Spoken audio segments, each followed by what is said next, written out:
got another David. This one's from San Antonio. David, can you say hello? And everybody is saying either your favorite part of the YouTube episode, if you were able to watch it, or what was the best part of your day today? Yeah, I did watch the YouTube. Well, of course, the pictures would be the best part, but it was just interesting, kind of, going through, what you choose for pictures and things like that. Because you're right. I mean, if somebody has a picture, they can be incredibly hot, but if it's blurry or it's all you see in the background or old tires or something like that, you still have to be artistic, which is what you do very well. Because you work with good photographers, but right. So you took the words out of my mouth. So I have the benefit of very often working with. I work with professional photographers, so that's kind of they know to sort of look at that, and now I do too. And so when they're maybe coming over to my Airbnb or wherever, I do my best to do that in advance, like clear out the clutter. But I'm trying to also give advice to folks that to just take their own pictures, like. Make sure there's not electric cords and stuff like sitting around. Right. Focus on you. Thank you for joining, David. Good to see you. All righty. So David asks, this is Chicago. This is Chicago Dave. Chicago Dave asked me, do you trim, shave, and/or nair any areas, or does it all just grow wild and free? I love this question. This is perfect for stud talk. Before I go into kind of the meat of the answer, I'm going to show you some pictures of one particular body part that this this question most applies to. And I've got one picture in there that's a little too hot for Instagram, so y'all wouldn't have seen it. What's that? You said you needed help. I volunteer as tribute. Oh, thank you. Well, see, this is the thing. So the worst part. So I'm recently divorced. So that is the goddamn worst part about being divorced is I don't have anybody to take care of my back situation. My ex was very, very sweet about that. So now I have to go to the waxer. But to answer the question, Dave. So wild and free everywhere. Legs. Butt, arms. I do trim my chest and pubic hair with a trimmer, and then I take care of my back, like I mentioned. How hairy is it if you don't trim it? That's a great question. It's not real bad. It's. I mean, sorry. I know people love a lot of that. It's just not my kind of thing. It's kind of moderate. It's not super hairy. Right. And I'm gonna save the rest of all this. This is all coming up in a future question. Some folks were interested in the head of hair and the facial hair, so I'm gonna discuss that in a minute. Okay, this is the one. We got multiple questions, and I think I took the phrasing from Daryl. But Frank had a lot of questions about the hair too. So we've seen your hair, head, and mustache go through a number of changes. What's next with the hair? Before I go to the real answer of this question, I wanted to share a couple photographs just to show y'all kind of the difference.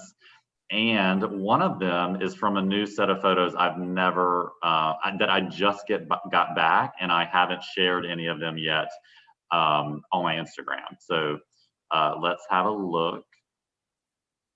So yeah, kind of totally different, right? So the left, and the time frame is really not that far in my opinion. So the left is in Austin in February of 2020, so just like a little over a year ago.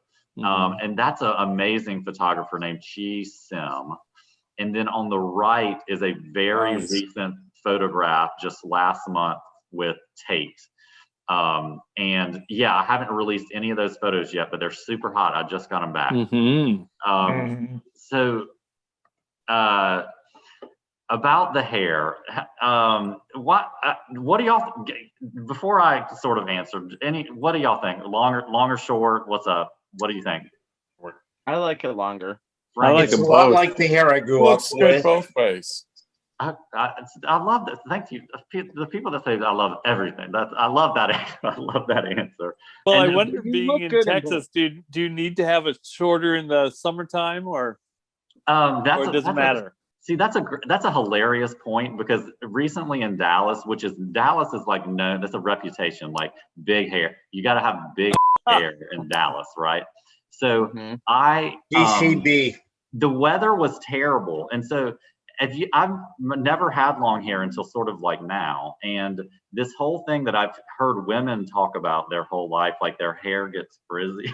And I'm like, that's exactly what I mean. It would just look like a disaster, but so I need to get some like anti-frizz something if I'm in Coconut having that oil. kind of weather. So the answer, thank you for the hair question. I love it. I'm gonna ride out the longer hair for a while because it took a while to grow. And then I think once I go back short, I might stick. I don't know, because I'm having this carefree kind of fun time of my life. I'm launching a business. I'm doing all this stuff, and so the hair is me right now, and I love it. But when I go back, I might stick. This right here, I don't know. Not that long. I'm honest. I might get my mom a really nice Mother's Day present and shave it off.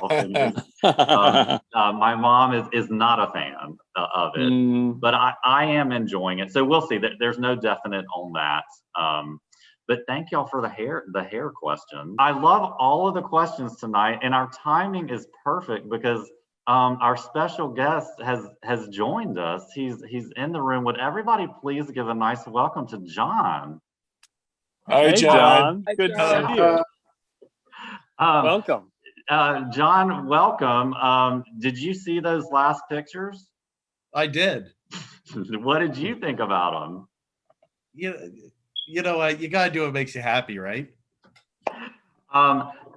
Yes. And I actually, the thing with the ropes and that bondage stuff, that particular photographer, that was kind of his thing. And I love a challenge and a change. And so I just thought I'm gonna run with it. So You gotta try everything once. Well, no, yeah. I say you gotta try everything twice. The first time to try it, the second time to make sure you like it or don't like it. There he is, y'all. Look at John. This was one of my favorites that I found on your page. And if you guys are not following him on Instagram, then you need to fix that, like literally right now. He's got a great page, wonderful content. John, before we kind of get into some questions, can you tell me about this photograph? Do you know where you are? I do. I'm in Lawrencetown Beach in Halifax, Nova Scotia. Before I moved to California. So it's ironic that you put that one up. So let me ask you a few follow-ups about this question. Who took the photo? It was one of my friends that we long story short, we were going to the beach because he had this guy he was trying to make jealous, and so we were posing for some pictures. The person knows who I am but doesn't know my back, so anyway, we were posing for pictures, and I was like, well, I need one here too because it was my last time in Halifax before moving. So But wait, was the mission accomplished?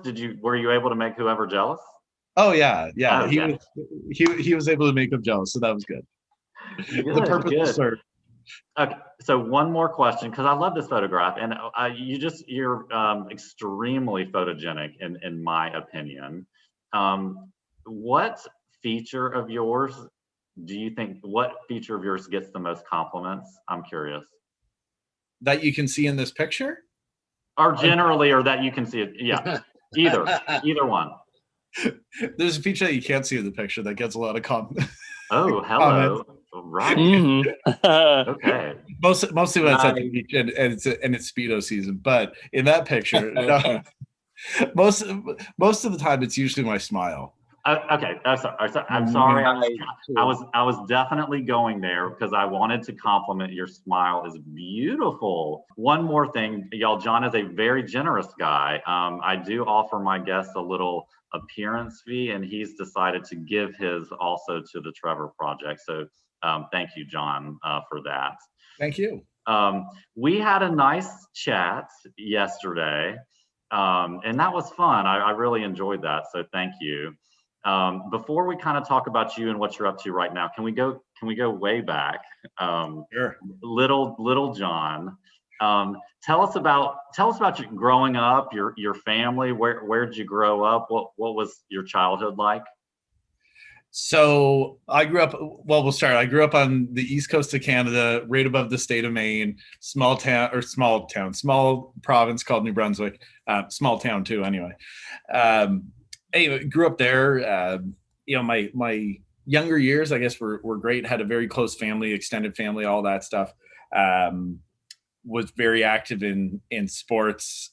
Like any good Canadian, I played hockey, or as folks here like to call it, ice hockey. And I tell them there's only one type of hockey that exists, and it is ice hockey. So we don't need to distinguish. But anyway, played sports, hockey, basketball, skiing, all that stuff. Was to begin. My mom always tells the story that I was a very shy child, which is kind of hard to believe now. And people that I meet now are thinking like I would never be an introvert and never be shy. Or could never have been, but so that was really it. Traveled a lot, spent a lot of time, outside, and just I would think a fairly normal childhood. What was it like coming out? Can you share that story? Sure. The short version of it is I came out and I was kicked out of my house for 6 months. So it was kind of a turn on what my childhood was, I guess. And I've always tried to figure out a way, to share it, because it goes along with, sort of like what the Trevor Project does and what other groups are doing, that the more we talk about things, the more we share about it. It's not to, put my parents down or anything like that, but it's more to share it. But I thought it was going to be super easy, walk in the park. I was raised to treat everyone fairly. I was always, my parents always tell the story. I was one that if you saw a kid on the playground that was sitting by themselves, I'd feel bad for them and go over and sit with them. And not in that sort of sense, but I always felt bad for the people, or the old person that's, carrying their groceries or whatever. So I was always brought up that way. And my mom's favorite, my most favorite relative of hers was her gay uncle, who was editor for Vogue in Australia and had a mink fur coat and all this other stuff. So, I mean, there's no dispute of that. But then, I came out thinking it's going to be easy. And like I said, it was a conversation I remember the conversation, and I was away at university at the time, and I came home December 15th, and I moved my stuff back in the house because I was only spending one semester at the university, and they brought me downstairs. And after this big talk, my mom basically had said, if I want to be gay, then I can't live under the roof. And I said, so like, what if I want to be or whatever? And she said, well, act like you're straight until you're 25, or pretend you're straight, or whatever her words were, until you're 25. And there's some comments back and forth. And then I just said, so let me get this straight. If I want to be who I am, who you raised me to be, and be true to myself, I cannot live under your roof. And she said, that's correct. And I said, okay. I went upstairs, I packed a bag, and I walked out the front door. Thank you, John, for sharing that. Thank you very much. I have now asked that question to both of my episodes. And I think it's very important to, like you said, share these stories, whether they're positive or difficult. And so, being gay hasn't become this wonderful, everybody's okay with it sort of thing. So we need to keep telling the stories, and that's very special. And I appreciate you sharing that. For sure. It makes me realize or appreciate your Instagram and your photos a little bit more, because I see a lot of pride. I see a big time pride coming out there. Can we just go back? When did you start having kind of a sexy thirst trap sort of Instagram page? What was your motivation? I think it was just eventually you get to the point, you and I talked about it a little bit, that you just say, F it, who cares? I'm just gonna, I'm gonna be me. And there's a lot of, real or perceived things that confine us into a box or into who we let the world see. And some of that for me at one point is, is obviously the family, the people who, you work with, what is your work culture like? What's the area that you grew up in? And all of that stuff. And it's interesting because, now I started painting my nails, and I had someone that messaged me yesterday from home and said, "Oh my God, I love the fact that you wear nail polish. Would you ever have done that living back in New Brunswick?" And it was an interesting, conversation. That's almost like I'm always evolving, which sounds, sort of cliche, but for me, it got to a point where it's like, enough's enough. I just want to be me. I'm not doing anything that offends anyone. And again, if you don't like it, don't look.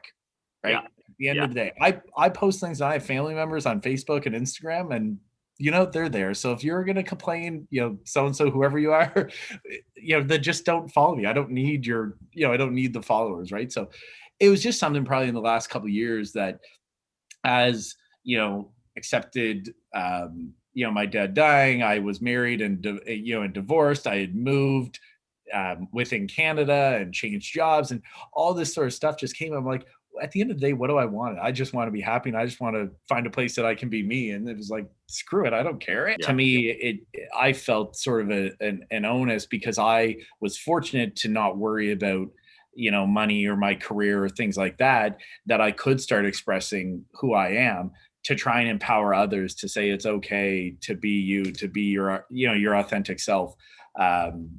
The thing that one of the quotes I love, it's on the website, is, don't give up your authenticity for acceptance. And, so those things have held true with me. And at times I push boundaries just to make someone else, maybe it's not outside their boundary, but to make them comfortable or make them feel, that it's okay. I love, the irony of, you can see a female at the beach wearing a thong, and it's, perfectly acceptable, but a guy does it or posts on Instagram. It's like, oh my God. And now it's to the point where there's a picture of me doing that, and my mom was defending, my choice to wear what I want to wear to my cousins. And, so you talk about sort of full circle. So my first, John, what you have described is why I wanted to talk to you and have you on my show, is because your positive attitude and your authenticity comes out so strong that I just it inspires me.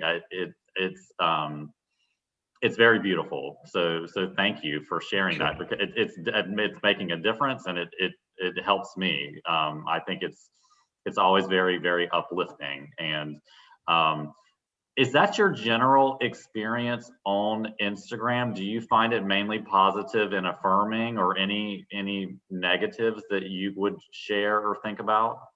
I mean, I've had the negative comments over the years. I've had the trolls or the robots or whoever's doing it, and that's fine. I've had people say things of, why do you wear that? But I would say the positive outweighs the negative. Whether it is people that sit there and say, geez, seeing you in a Speedo has inspired me to go out and buy one. And I'm like, because I don't have 6 abs. I don't have 1 ab. Like, I'm not sure where it is. But it's what makes me comfortable. I don't give a shit. I just want to be me. And if one person can find the strength to, break free and to express themselves however they want to, then that's what it's worth. I mean, I have had people that have said, well, you need to think about your career, and a company might not hire you if they saw your Instagram.